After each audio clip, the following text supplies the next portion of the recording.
মা বাবা এই ছেলেকে জন্ম দিয়ে এই ছেলে দুনিয়ায় জন্ম নিয়ে কত বড় যে অসহায় হয়েছে, এই ছেলে সন্তানকে পাপ করানোর জন্য মা বাবা উঠে পড়ে লাগছে। কথা কি অবাস্তব বলতেছি? জাহান্নামে দেওয়ার জন্য মা বাবাই যথেষ্ট। আমার ভাইয়ের আমার, এই যে আপনাদের এই বার্তা গ্রামে, এই গ্রামের মধ্যে যদি 50টা যুবক যুবতী থাকে, তার কাছে যদি স্ক্রিন টাচ মোবাইল থাকে, আপনি রাত 12টার পরে ফেসবুকের মধ্যে ঢুকে দেখেন। আপনাদের গ্রামের মধ্যে যদি 50টা যুবক যুবতী থাকে, আপনার 50টা যদি যুবক যুবতী থাকে, রাত 12টার পরে মেসেঞ্জারের মধ্যে ঢুকে দেখেন, ফেসবুকের মধ্যে ঢুকে দেখেন। গ্রামের মধ্যে যদি 50টা যুবক যুবতী থাকে, তার 40টায় রাত 12টার পরে লাইনে রয়েছে। ও কি করতেছে? তাহাজ্জুদ নামাজ পড়ে মোনাজাত করতেছে। হ্যাঁ, রাত 9টার সময় ফেসবুকের মধ্যে ঢুকছে, 3:30 পর্যন্ত খালি কাইত হয়ে খালি খোট্টা যাচ্ছে। কতক্ষণ?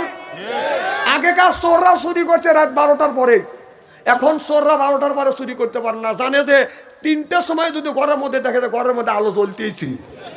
এখন চোর চুরি করে যখন মোবাইল 3:30 পর্যন্ত, 3টে পর্যন্ত দেখে, মোবাইল যখন বন্ধ করে ঘুমায়, ও তো মরার ঘুমোয় না ঘুমায়, আজানটা রাখ দিয়ে চোররা এখন চুরি করে ধরছে। আর আগেকার চোর রাত 12টা 1টার সময় দর দাওয়ানে শুনছি, এখন তা জানা, কারণ যে ঘরে যাবে সেই ঘরে আলো। কতক্ষণ? এই জন্যই বলি যে আপনার ছেলের বয়স 12 বছর, 18 বছর, 20 বছর হয়েছে, আপনার ছেলে বিয়ে উপযুক্ত হয়েছে, বিয়ে করতে চাচ্ছে, ওকে বিয়ে দেন। ওকে বিয়ে করানো ফরজ। আল্লাহ বললেন, ইন্না কায়দা কুন্ন, শয়তানের অসতর থেকে বাঁচতে পারবে, কিন্তু দুষ্ট নারীর যদি বাগে পড়ে ওর ঈমান ধরে রাখতে পারবে কথাকার। আল্লাহ বলে, ছেলে যদি বিয়ে করতে চায়, সে যদি গরিব হয়, মেয়ে যদি বিয়ে করতে চায়, ওকে বিয়ে দেওয়া মা বাবার জন্য ফরজ ফরজ ফরজ। কারণ ও যত পাপ করতেছে, পাপের হাত থেকে বাঁচান, যুবকদের বাঁচান। কারণ ওকে যদি একটা বউ এনে দেন, ও বউ থেকে যদি টাচ ফোন দেখে, বউ তখন বলবে, টাচ ফোন দেখা লাগে, আমাকে দেখ। কথা কয় না, আমাকে দেখ। কথা কন। বউ খারাপ ছবি দেখবে, ও যদি অশ্লীল ছবি দেখতে চায়, বউ বলবে যে ওই ছবি বাদ দে, আমার যা আছে তাই দেখ তুই। এই জন্য বিয়ে দেন। যদি জাহান্নামের হাত থেকে যদি ছেলে বাঁচাইতে চান, মোবাইল তো তুলে দিয়ে সারে সর্বনাশ করছেন। জাহান্নামের হাত থেকে যদি বাঁচাইতে চান, তাড়াতাড়ি আপনার ছেলে যদি বিয়ে করতে চায়, বিয়ে দেওয়া ফরজ ফরজ ফরজ। এই যুবকরা কথা বলো না কেন? যুবকরা লাফা উঠতেছে।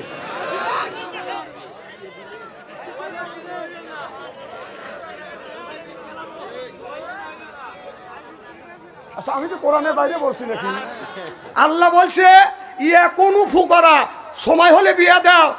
ইন্না কায়দা কুন্না, কারণ এমন অবস্থা পড়ে গেছে, ওরা ঈমান ধরে রাখা খুব কঠিন হয়ে গেছে। কথাকার। এই জন্য বিয়ে করতে যদি ছেলে চায়, মেয়ে যদি বিয়ে করতে চায়, বিয়ে করে না বাবা মার জন্য ফরজ। আবার এক ছেলে বলতেছে, আমি আমার এলাকার একটা ছেলের বাবা বললাম, আপনার ছেলে বিয়ে দেন না, 25 বছর বয়স, হুজুর ও নিজ পায়ে দাঁড়ানো শিখুক। আমি বললাম, ও নিজ পায়ে দাঁড়ানা তোমার ভাই হাতে। না হুজুর, কামাই রিজিক শেখে নাই কে? না। আমি বললাম যে বাবা, কামাই রিজিকের মালিক তুমি না, তোমার ছেলেকে দুনিয়ায় পাঠানোর 50,000 বছর আগে আল্লাহ রিজিক দিছে, তারপরে তোমার ছেলে পাঠাইছে। সুবহানাল্লাহ কর। আমি আমার কথা বলি, আমার একটা ছেলে 15-16 বছর বয়স, ছেলে উপযুক্ত হয়ে গেছে। এখন আমি ঘরে শুয়ে রয়েছি, ও আর এক রুমে শুয়ে থেকে গান গাইতেছে। আমার বড় ভাইয়ের শালি, নাম ছিল তার রানী, 3টে বছর ঘুরাইলো কেন আমারে। আমি সাথে সাথে ওর গানের উত্তর দিলাম, আমি ভালো কইরেই জানি নাই তোর বড় ভাইয়ের শালি এত বড় মিথ্যা কথা কলি রে বেটা, এত বড় মিথ্যা কথা কলি। এখন যা দেখে দরজা খালি ফাটা শব্দ, দরজাও খোলা, খাট আছে, কম্বল আছে, ছেলে নাই নাই নাই। 2-3 দিন পরে ছেলে বাইতে ছিল। আমি চিন্তা করলাম, ছেলে তো তাহলে বিয়ে করতে চায়, ও তো এই কথার ইঙ্গিতে বোঝা যায় বিয়ে করতে চাচ্ছে। তখন ছেলে তো পড়াশোনা করতেছে, ও তো কামাই রিজিক শেখে নাই। তখন আমি জানি যে আমার ছেলেকে পাঠানোর 50,000 বছর আগে আল্লাহ রিজিক দিছে, তারপরে ছেলে পাঠাইছে। আমি ছেলেটাকে এনে বললাম, বাবা আমি তোমাকে বিয়ে করা দেবো। ছেলে কয় আলহামদুলিল্লাহ। আমি ছেলেকে বিয়ে করা দিলাম, যেই বিয়ে করা দিলাম, বিয়ে করানোর পরেই আল্লাহ ছেলেকে রিজিক খুলে দিল। লাভের সাথে বেটার বউ আমাকে 32 বা 33 আব্বা কয়, আব্বাটাকে আমি ভিড়ি পাইছি। আমি যদি এই ছেলেটাকে বিয়ে যদি না করাইতাম, ওই আর একটা মেয়ে এসে আমাকে আব্বা কইতো, কথা কয় না, কথা কয় না। খালি ছেলেকে বিয়ে দিলাম, ছেলের কাজও হলো, রিজিক খুলে দিল কে? লাভের সে ফিরি ফিরি ভাবে আমি আব্বা ডাক শুনতেছি। এখন বৌমা ধান আব্বা বলে, আপনার ঠান্টুও আছে না? ঠান্টার অপর নাম ঠান্টু। যারা জ্ঞানীগুণী শিক্ষিত আছে তারাই জানে যে ঠান্টার অপর নাম, যখন ঠান্টার অপর নাম জিকির করো লা ইলাহা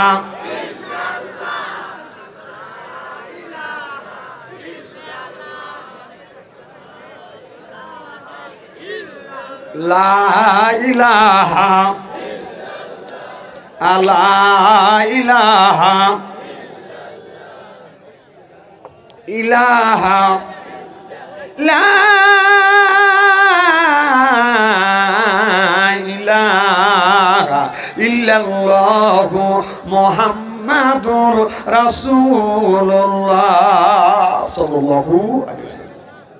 আমার ভাইরা, আমার অর্ধ পৃথিবীর প্রেসিডেন্ট অমরের সময় একটা ঘটনা ঘটে গেছে, এটা কি বলবো? সেটা হলো একটা মেয়ের 6 মাস ধরে বিয়ে হয়েছে, 8 মাসে গর্ভবতী। আপনারা বলুন, 6 মাস ধরে যদি বিয়ে হয়, 8 মাসে যদি গর্ভবতী হয়, তাহলে বলুন তো বাচ্চা বৈধ না অবৈধ? এবার স্বামী বলে, বিবিরে 6 মাস ধরে বিয়ে হয়েছে, 8 মাসে গর্ভবতী, এ বিবি অপকর্ম কার সাথে করলি? পাপের বোঝা আমার গাড়ির উপরে তুমি চাপিয়ে দিলে। ছেলে বলে, বউ তো আমি রাখবো না। এবার ছেলের মা বলতেছে, বৌমা আমি তোমাকে দেখছি, তুমি এত সুন্দর মেয়ে, তুমি 5 ওয়াক্ত নামাজ পড়ো, রাস্তা দিয়ে যখন হাইটে যাও মারে তখন তুমি বোরখা পরিয়ে যাও। ও মা, 6 মাস ধরে বিয়ে হয়েছে, 8 মাসে গর্ভবতী। এবার মেয়ের মা বাবাকে ডেকে আনা হইলো। এরপরে গ্রামের মাতবার আসলো, চেয়ারম্যান আসলো, মেম্বার আসলো, তারা সবাই বিচার সালিশ করিয়ে বলতেছে, 6 মাস ধরে যদি বিয়ে হয় আর 8 মাসে যদি গর্ভবতী হয়, সকলেই এক যুগে বলে দিলে এটা হলো অবৈধ সন্তান। জোরকান নাউযুবিল্লাহ। 6 মাস ধরে যদি বিয়ে হয়, 8 মাসে যদি গর্ভবতী হয়, আপনারা বলুন এটা বৈধ না অবৈধ? জোরে বলুন। এবার ছেলেটা বললাম, 6 মাস ধরে বিয়ে করছি, 8 মাসে যদি গর্ভবতী হয়, এটা যদি অবৈধ হয়, তাহলে এই বউ আমি রাখবো না, বউকে আমি তালাক দেব। বউ তখন বলতেছে, আপনারা আমাকে তালাক দিয়েন না, তবে আমি আপনাদের বিচার মানি নেই। এই বিচার অর্ধ পৃথিবীর প্রেসিডেন্ট হযরত ওমরের কাছে সানি করব। সুবহানাল্লাহ। যে আমি আপনাদের এই বিচার মানি নেই, এই বিচার অর্ধ পৃথিবীর প্রেসিডেন্ট হযরত ওমরের কাছে যা সানি করব। কার কাছে? ওমরের কাছে। যখন ওমরের কথা বলছে তখন সব লোক চুপচাপ ভাগ আছে, যাও তোমার ওমরের কাছেই ছানি করো, এই বিচার ওমরই করে দিক।